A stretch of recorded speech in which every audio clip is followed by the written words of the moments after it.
Assalamualaikum warahmatullahi wabarakatuh. Banyak sekali pertanyaan jamaah, Ustadz kasih kami channel untuk kajian anak-anak muda.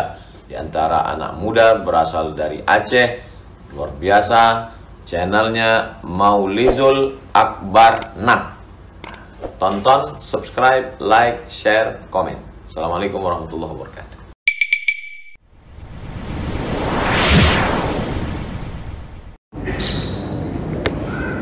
Assalamualaikum warahmatullahi wabarakatuh. Alhamdulillahi rabbil alamin. Hamdan katsiran tayyiban mubarakan fihi. Asyhadu an la ilaha illallah wahdahu la syarika lah. Wa asyhadu anna Muhammadan 'abduhu wa rasuluhul karim. Allahumma shalli wa sallim على نبينا المصطفى محمد وعلى آله وأصحابه أجمعين. أما بعد، رب اشرح لي صدري ويسر لي أمري واحلل عقدة من لساني يفقهوا قولي. Segala puji bagi Allah, kemudian salawat dan salam pada Rasulullah, pada keluarga dan seluruh sahabat-sahabatnya, jemaah salat maghrib dan Aisyah, bapak-bapak dan ibu-ibu yang Allah muliakan insyaAllah.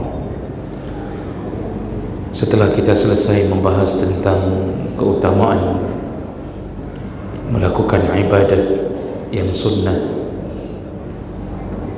yaitu selain yang wajib, dan kita sudah mendapatkan pelajaran-pelajaran tentang betapa pentingnya menambah di luar yang wajib,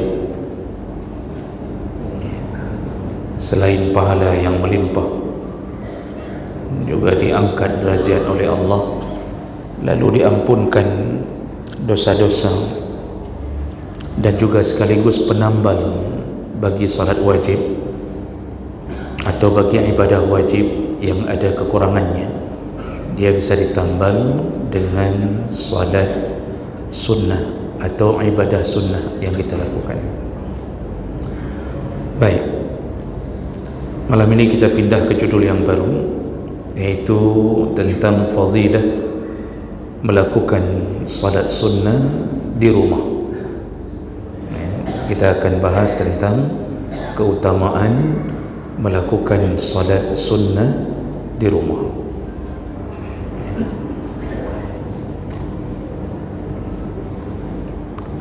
Salat sunnah itu disebut kadang-kadang dengan bahasa as-sunnah, kadang-kadang disebut dengan bahasa tatawwu', kadang-kadang juga disebut mandu, atau kadang-kadang juga disebut nafilah.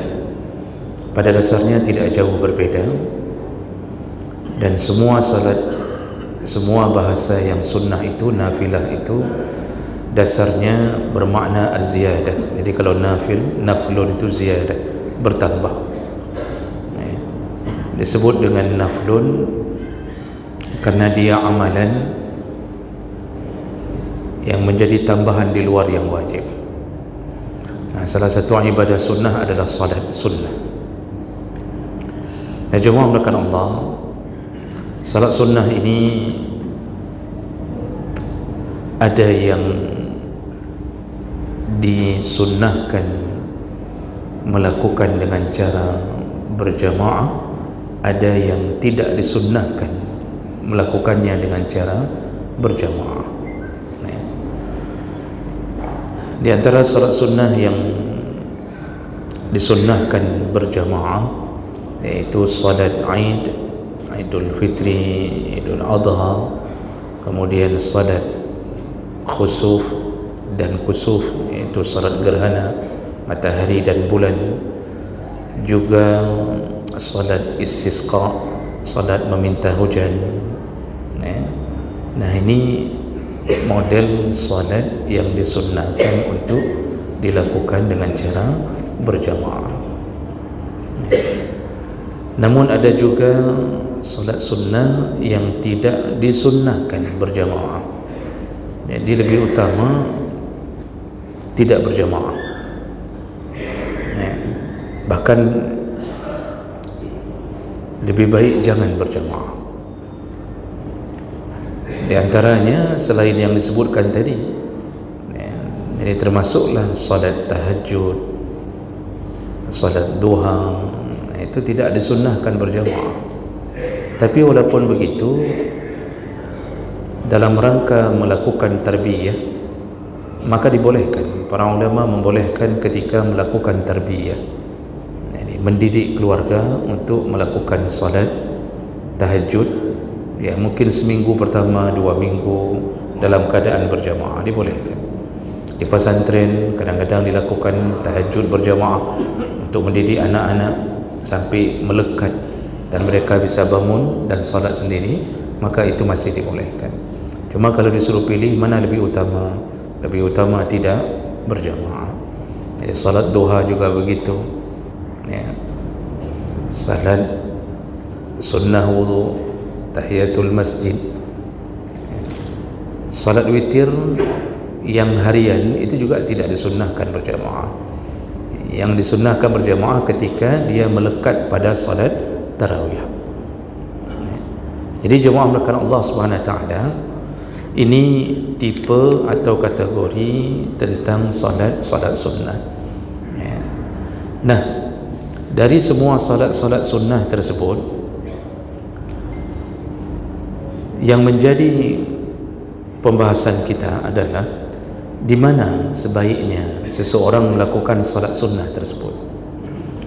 Apakah dia melakukannya di masjid atau dia pulang ke rumahnya untuk melakukan salat sunnah? Termasuk tadi yang tidak disunnahkan berjamaah itu, bahkan tidak ada contoh untuk berjamaah salat sunnah rawatib, qabliyah, ba'diyah.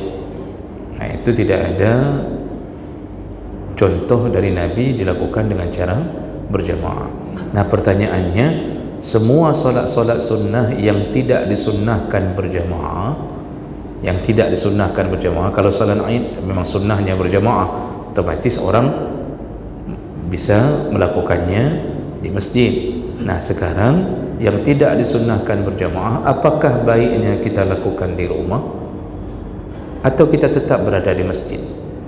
Ya, sederhana, qabliyah dan ba'diyah yang mengiringi salat fardu, bagusnya di rumah atau di masjid. Berdasarkan hadis-hadis yang akan kita paparkan melalui fadilah satu persatu nanti, kita dapatkan jawaban dulu secara umum bahawa salat sunnah itu, semua salat sunnah kecuali yang disunnahkan berjamaah, itu tetap pilihan utamanya lebih baik dilakukan di rumah. Tetap lebih utama dilakukan di rumah. Jadi ya termasuk qabliyah itu di rumah,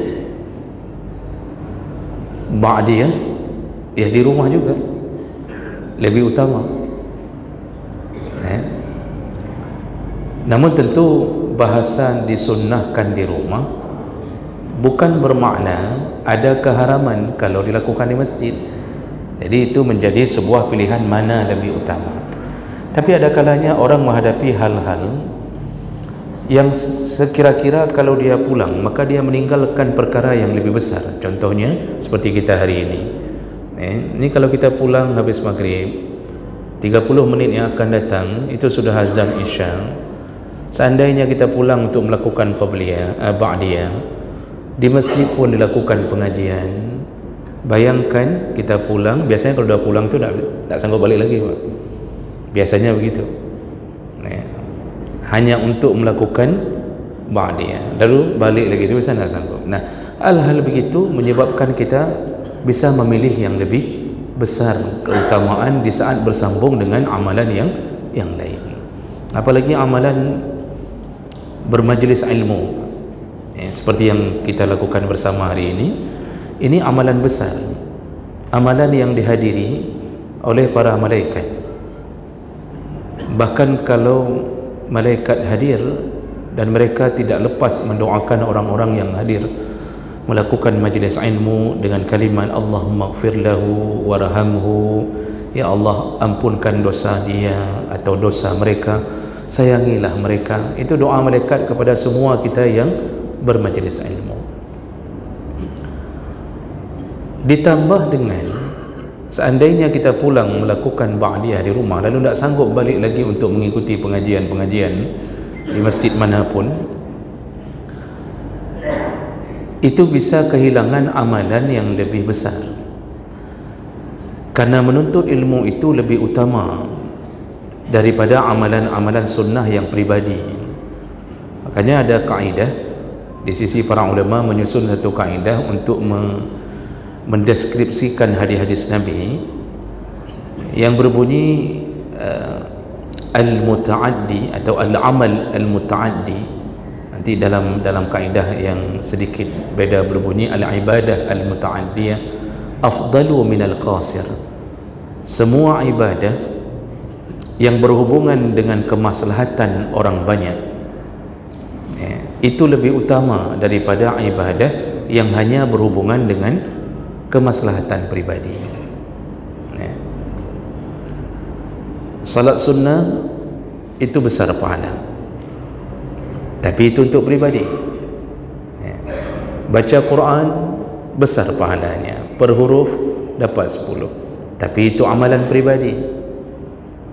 Maka kalau disandingkan mana lebih utama, mengikuti pengajian dalam keadaan diam, duduk, dengar, mana lebih utama dengan orang yang mengambil Quran lalu membacanya di belakang, tidak menyimak dan tidak mendengarkan majlis ilmu yang sedang didiskusikan. Tidak ada satu ulama pun yang mengatakan di saat itu baca Quran lebih utama, tidak ada. Semua sepakat mengatakan menuntut ilmu lebih utama daripada membaca Quran di saat kita sandingkan keadaannya ketika kita berada di dalam keadaan yang sama. Makanya besar sekali urusan. Kenapa? Karena dengan menuntut ilmu kita bisa memperbaiki keluarga, memperbaiki diri sendiri, kemudian menambah semangat beribadah, lalu kemudian kita bisa memperbaiki masyarakat. Kalau baca Quran bagus, tetapi amalnya amal pribadi. Jadi semua amalan begitu, semua amalan begitu. Makanya kan Nabi yang mengatakan bahawa wala an amshi ma'a akhi fi hajatin ahabbu ilayya min an a'takifa fi masjidi, yakni al-masjidun nabawi syahran. Ini sudah pernah kita ulang-ulang. Aku berjalan atau aku keluar dari rumahku untuk menolong seorang mukmin atau melepaskan kesulitan hidup seorang mukmin, itu ahabbu ilayya, lebih kusukai amal itu daripada orang duduk di masjidku ini beriktikaf selama sebulan. Bayangkan perbandingannya Bapak Ibu, sebulan iktikaf di Masjid Nabi, iktikaf Pak. Yang namanya iktikaf itu tidak keluar dari masjid, salat, baca Quran, kemudian ketika berhadas berwuduk balik lagi, terus tidur di situ segala macam. Itu iktikaf yang dimaksud oleh Nabi. Sebulan iktikaf di Masjid Nabi, kebutuhannya kebutuhan pribadi, amalnya amal pribadi, yang dia selamatkan pribadinya. Kata Nabi, bagus, tapi yang lebih kusukai ketika engkau keluar dari rumahmu lalu engkau lepaskan kesulitan hidup seorang mukmin. Jadi jangan salah-salah memprioritaskan amal. Menolong tetangga yang miskin itu lebih utama daripada kita melakukan tahajud berulang-ulang walaupun baik. Karena Rasulullah yang mengatakannya bahawa as-sa'i 'alal armalah wal yatim, siapa yang berkeliling menolong janda dan anak yatim,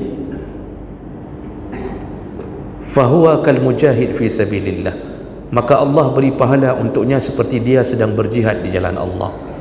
Lalu dalam riwayat tambahannya, kal qaim la yaftur wa kas saim la yuftir, bahkan dia bisa dapat pahala seperti orang yang salat malam sepanjang malam, yang tidak berhenti sepanjang malam. Tak tahajud cuma 2 rakaat, 4 rakaat, Pak. Ini kalau nolong janda dan anak yatim, itu pahalanya bahkan sama seperti solat malamnya tak berhenti-berhenti, dan seperti orang yang selalu puasa sunnah. Jadi sederhana. Kalau ditanya orang, ini kita yang sering puasa Senin Kamis tapi tidak pernah tolong orang, siapa lebih hebat? Orang yang bersedekah, menolong fakir, miskin, janda, anak yatim, dengan yang sering melakukan puasa sunnah tapi tak pernah tolong orang. Jawabannya sederhana, itu lebih mulia amalan yang menyangkut paut dengan urusan kemaslahatan umum. Makanya jemaah melakukan Allah, ini perkara-perkara seperti ini itu perlu dipahami, sehingga kita tidak melulu berada di masjid, nak keluar-keluar, ya, melakukan salat apapun, tapi hati kita mati, hati kita tak tersentuh dengan kehidupan sesama muslim. Ya. Baik, kita kembali. Ya. Jadi dengan begitu, ya, salat sunnah itu lebih utama dilakukan di rumah daripada dilakukan di masjid, kecuali ada amal-amal yang bersambung. Nah, itu mungkin pilihan seperti kita tidak pulang, itu silahkan ambil yang begitu.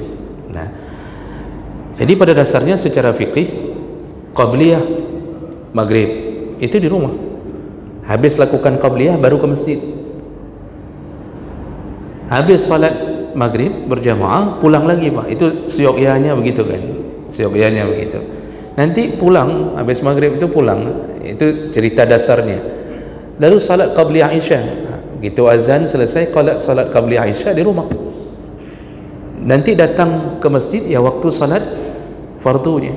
Lalu kemudian pulang lagi untuk melakukan ba'diyah. Syogyanya begitu berdasarkan perintah Nabi sallallahu alaihi wasallam, anjuran Nabi sallallahu alaihi wasallam. Nah, dengan begitu tentu menjadi pertanyaan bagi kita, apa kemuliaannya, sehingga kenapa rumah menjadi pilihan untuk melakukan solat-solat sunnah. Nah, kita ini bicaranya fokus pada solat sunnah, karena tak mungkin orang memberi judul puasa sunnah di rumah lebih utama daripada puasa di masjid. Kayak mana tu ceritanya itu? Kayak mana kalau judulnya berubah, puasa sunnah di rumah lebih utama daripada puasa sunnah di masjid? Kan tak nyambung, Pak. Jadi kita fokusnya ini pada salat sunnah. Kenapa disuruh di rumah? Apa kemuliaannya? Baik, yang pertama, fadilah yang pertama. Fadilah yang pertama adalah Nabi yang mengajarkannya. Artinya kita mengikuti Nabi, bermutabaah pada Nabi untuk melakukan salat sunnah di rumah, karena begitulah sebaik-baiknya cara melakukan salat sunnah. Jadi dengan begitu kita mendapatkan pahala telah mengikuti Nabi sallallahu alaihi wasallam. Ya. Karena yang mengajarkan urusan seperti ini Nabi. Agama ini diturunkan melalui Nabi. Maka tentu apa yang menjadi sandaran kita adalah Nabi sallallahu alaihi wasallam. Ya. Berdasarkan hadis daripada Zaid bin Sabit radhiyallahu anhu, anna Nabi sallallahu alaihi wasallam qala, Rasulullah sallallahu alaihi wasallam berkata, "Sallu ayyuhan nas fi buyutikum." Jadi kata Nabi, wahai para manusia atau wahai para sahabat, itu maksud Nabi ke situ. Sallu, salatlah kalian fi buyutikum, salatlah semua salat di rumah-rumah kalian. Fa inna afdalas salat salatul mar'i fi baitih. Karena sebaik-baiknya salat yang dilakukan di rumahnya, illal maktubah, kecuali salat fardu.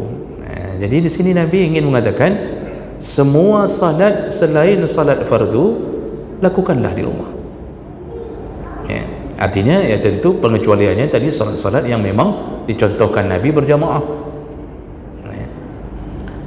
Hadis riwayat Bukhari Muslim ini dengan gamblang Nabi telah mengajarkan bahawa lebih utama melakukan salat sunnah di rumah. Dengan bahasa Nabi, sebaik-baiknya salat selain salat fardu, maksudnya itu dilakukan di rumah. Jadi dengan melakukan di rumah, kita telah melakukan cara terbaik untuk melakukan salat sunnah. Dikuatkan dari hadis Nabi yang lain, iaitu dari Ka'ab bin Ujrah an abihi an jaddih, dari ayah Ka'ab, dari kakeknya, Ka'ab berkata, sallallahu Nabi sallallahu alaihi wasallam fi masjid Bani Abdin al-Ashhal al-Maghrib. Jadi Rasulullah sallallahu alaihi wasallam itu ketika sudah selesai salat maghrib di tempat Bani Abdil Ashhal. Jadi beliau salat maghrib di salah satu tempat, kemungkinan besar ini ketika beliau sedang dalam keadaan bepergian. Jadi salat beliau di salah satu musalla di Bani Ashhal. Salatnya salat maghrib. Faqama nasun yantafilun. Selesai salat maghrib, ada beberapa orang yang segera bangun untuk melakukan salat ba'diyah maghrib di situ, di masjid itu. Faqala Nabi sallallahu alaihi wasallam, lalu Rasulullah sallallahu alaihi wasallam berkata, alaikum bihazi salat fil buyut. Kata Nabi, sekarang sebaiknya kalian lakukan salat ba'diyah ni di rumah saja. Sudah pulang ke rumah saja, salat di rumah saja, kata Nabi. Jadi Nabi di sini malah mengkhususkan dengan langsung menyuruh para orang-orang yang berada di situ untuk salat maghrib di rumahnya. Hadis riwayat Tirmizi.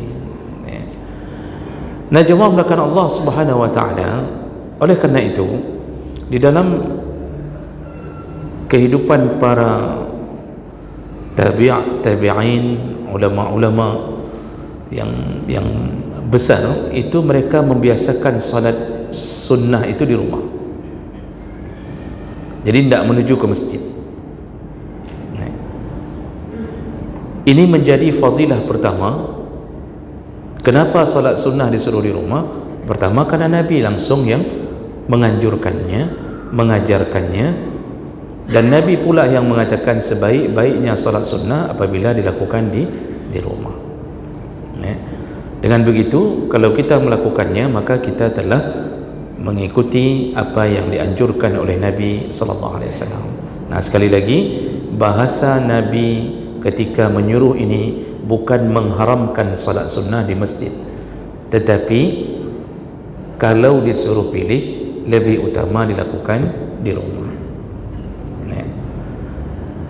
Dan itu pun ada catatan lain, Bapak Ibu. Kalau seandainya kita pulang ke rumah lalu kita ditimpa rasa malas untuk kembali di waktu Isya, maka itu juga menjadi pertimbangan. Sebaiknya tidak usah pulang. Karena salah satu ciri kemunafikan adalah susahnya melakukan salat Isya, terutama dalam keadaan berjamaah. Rasulullah sallallahu alaihi wasallam menyebutkan, inna asqadas salat 'alal munafiqin salatul Isya wa salatul fajri. Salat yang paling berat dilakukan oleh seorang yang punya sifat munafik atau sifat nifaq, yang paling susah. Jadi semua salat bagi dia susah, tapi paling berat di antara salat-salat semuanya adalah salat Isya dan salat subuh. Jadi hati-hatilah ketika mampu salat maghrib tapi tak nampak lagi di waktu Isya di masjid. Ya, dengan alasan ketika pulang sudah sampai di rumah, kebetulan rumah juga lumayan jauh untuk balik ke masjid, lalu kita begitu kumandang azan Isya, terasa di hati kita, ya Allah, baru sampai ke rumah kok balik lagi. Sudah mulai itu dipermainkan oleh syaitan. Kata syaitan, sudah duduk saja di rumah, salat saja di rumah, kata syaitan ni. Ngapain pun balik ke masjid, yang ada cuma habis minyak saja, bolak-balik. Ternyata kalimat itu keluar dari mulut istri kita. Maka siapakah istri kita? Setan. Istri pula yang mengatakan, bang, tak usah balik lagi, Coba lihat abang, masa bulak balik hanya karena untuk solat? Solat di sini saja, kata si isteri. Ini hati-hati ni. Anak kita pula mendukung. Anak kita mengatakan, itulah mak ayah ni tak apa, buat-buat capek diri sendiri pun. Berarti anak kita anak setan. Kalau sudah keluar kalimat itu termasuk lammatus syaitan. Lammah ya, termasuk bisikan-bisikan syaitan. Ini sifat nifak ni Pak. Yang tahu itu kadang-kadang kita sendiri. Kenapa kok nak sanggup kita balik? Jadi kalau sudah pertimbangannya ke situ, ya bagus tak usah pulang. Kecuali rumah-rumah yang berada di samping-samping masjid, rumah samping sana, rumah samping sana. Itu kalau rumah-rumah samping masjid, ya pulang sebentar untuk salat lalu balik lagi, itu aman. Ini rumah kita di Panggoi. Ada yang rumah di Kerukuh, di Padupan, pulang dari maghrib sampai ke sana, Isya nggak sanggup balik lagi, entah di mana, itu sebaiknya nggak usah pulang. Nah, jadi pertimbangan-pertimbangan, catatan-catatan itu ada. Ya, hati-hati kalau hati kita tiba-tiba tidak sanggup melakukan salat 5 waktu dalam keadaan berjamaah, terutama bagi laki-laki. Kalau bagi perempuan, Rasulullah memberi fadilah-fadilah yang berbeda. Bahkan salatnya perempuan di rumahnya lebih utama daripada salatnya di masjidnya. Dalam catatan fikih, kami temukan banyak kitab fikih yang memang sepakat mengatakan para ulama bahawa yang perempuan-perempuan atau isteri-isteri yang tidak bermasalah apapun kalau dia berbulak balik ke masjid untuk melakukan salat, iaitu perempuan-perempuan yang sudah sampai pada umur yang tidak lagi menimbulkan daya tarik, jadi tidak menimbulkan lagi fitnah. Itu nak apa-apa, terus-terusan bolak balik ke masjid, itu tidak mengapa. Ya umurnya, umur-umur yang kira-kira 60 tahun wadah, apa 60 tahun ke atas kan. Jadi ketika dia datang ke masjid, tidak ada satu pun yang meliriknya. Ada yang tak sengaja melirik pun menyesalinya. Jadi hal ini yang bermodel-model begini, para ulama mengatakan silakan, nenek-nenek ke masjid silakan berbuat apa. Tetapi masih bagi mereka yang masih punya daya tarik, atau kita merasa isteri kita masih punya daya tarik, maka tidak dibawa ke masjid lebih utama. Walaupun bukan larangan. Karena begitu Nabi mengatakan tentang perempuan lebih bagus salat, bahkan salat wajib lebih bagus di rumahnya. Lalu Bilal bin Rabah di saat mendengarkan itu, beliau berdiri di pintu masjid. Langsung semua perempuan-perempuan ke masjid diusir dia, pulang, salat di rumah, salat pulang. Baru datang Nabi, lalu Nabi mengatakan, kenapa engkau suruh pulang perempuan ke rumahnya? Bilal mengatakan, bukankah engkau yang mengatakan perempuan itu lebih bagus salat di rumahnya Rasulullah? Di situ Rasulullah mengatakan, jangan larang perempuan ke masjid, syaratnya selama bisa menghindari fitnah. Jadi boleh tak bawa isteri ke masjid Pak? Boleh. Apalagi bagi mereka yang sudah ribut 10 tahun, lalu tiba-tiba baru kembali dalam keadaan damai. Salah satu caranya kan saling bawa sana, bawa sini, bawa ke masjid dibolehkan. Cuma jaga fitnah, jangan sampai timbul fitnah. Makanya hati-hati Pak, masjid ini itu perlu menambah pengawasan terhadap perempuan-perempuan yang datang ke masjid dengan pakaian-pakaian yang ketat. Saya mohon kepada semua bapa, ibu, kalau melihat ada perempuan-perempuan, karena ini ada juga remaja-remaja yang datang dengan celana jeans, lalu kemudian masuk kamar mandi, baru kemudian masuk ke tempat perempuan, baru memakai mukena, kemudian dilepaskan mukenanya. Itu kadang-kadang kita dapatkan. Maka perlu buat spanduk Pak yang besar tentang aturan bagi perempuan. Apalagi kita ini kan bisa melihat perempuan langsung datang ke masjid berlalu lalang. Saya pernah menegur Pak. Pernah ada satu waktu saya tegur, ada mungkin mahasiswi itu pakai celana jin datang ke masjid kita. Kebetulan saya berada di posisi di belakang sana. Langsung saya tegur. Saya tanya, ini pakai celana begini tahu enggak ini masjid? Di luar masjid pun ini haram. Jadi saya minta tolong jangan lagi datang ke sini dengan pakaian ini.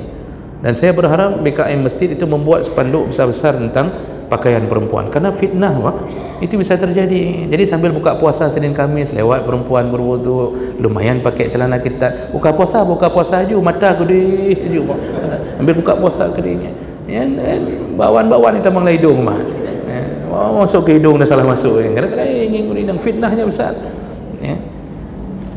Jadi ini perlu dijaga, ya. Nabi SAW dulu ketika perempuan-perempuan keluar dari masjid, itu menunjukkan adanya perempuan di masjid. Jadi di masa Nabi perempuan diizinkan di masjid, walaupun Nabi menganjurkan salat di rumah, tapi tidak dilarang bagi yang ke masjid. Cuma Nabi betul-betul mengawasi mereka, sampai ketika perempuan-perempuan pulang dari masjid, ya, Nabi melihat bercampur baur waktu pulang. Jadi waktu keluar dari masjid, dari satu pintu itu sudah mulai terjadi ikhtilat, bercampur baur laki-laki perempuan. Langsung Nabi mengatakan kepada para perempuan di masa itu, alaikunna bihafatit tariq, kata Nabi, ni kalian-kalian yang perempuan ni kalau jalan mepet ke dinding, kata Nabi, mepet ke dinding, jangan bercampur baur dengan laki-laki. Ini yang Nabi betul-betul ketat mengawasinya, sehingga setelah ditegur oleh Nabi SAW, semua perempuan-perempuan di masa itu pulang dari masjid, mereka langsung berjalan di pinggir, ya, di samping-samping dinding jalan pulang. Jadi kalau bahasa kita sekarang trotoar, langsung semuanya ke samping, menghindari laki-laki sehingga tak bercampur baur dalam ikhtilat tersebut. Sehingga dalam hadis disebutkan seakan-akan pakaian mereka menempel di dinding. Jadi saking ketatnya ke dinding, jadi semua pakaian mereka seakan-akan menyapu dinding-dinding. Begitu pengawasan Nabi. Maka kita wajib menjaga urusan ini, ya. Ini saya lihat kadang-kadang ada kendor-kendornya nih, Pak, udah bercampur baur di belakang sana, kita naik tangga, di samping kita juga perempuan naik tangga, ya. Nah, ini perkara yang patut kita jaga, karena perempuan itu diizinkan ke masjid kalau aman dari fitnah, aman dari fitnah, ya. Kalau tidak aman, tidak usah ke masjid. Salat di rumah lebih utama daripada ke masjid, ya. Karena urusan ikhtilat ini, Pak, itu urusan yang memang bisa jatuh kepada perkara besar. Diharamkan bercampur baur laki-laki perempuan. Salah satu walimah yang dibolehkan untuk tidak didatangi adalah walimah ketika terjadi ikhtilat di dalamnya. Ini kalau kita baca tentang adab walimah, melakukan walimah dan datangi walimah wajib. Tetapi kewajiban mendatangi walimah itu bisa gugur. Salah satu yang menyebabkan gugur selain daripada melakukan maksiat seperti dihidangkan makanan maksiat, makanan haram, atau ada penyanyi, keyboard, menghadirkan penari, itu salah satu yang bisa menggugurkan kewajiban kita datang waktu diundang.